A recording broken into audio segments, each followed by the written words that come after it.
Le malaise à Groyé, dans le Tarn. Un élu municipal est visé par plusieurs signalements pour radicalisation. Alors il y en a au moins deux, l'un pour entrisme communautaire, l'autre pour entrave à la laïcité.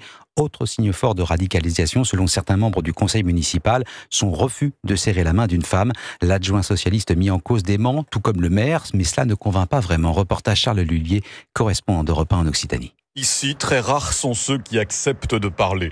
Benjamin Verdeil a été directeur de cabinet du maire jusqu'en 2023.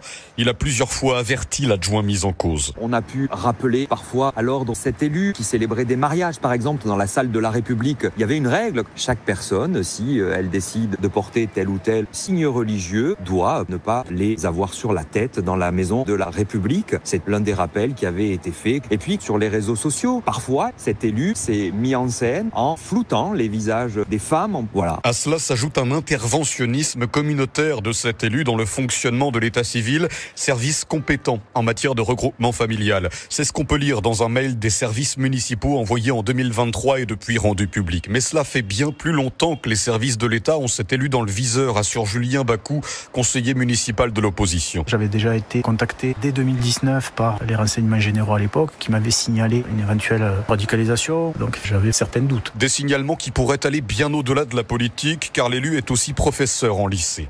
Groyé, Charles Lullier, Europe 1.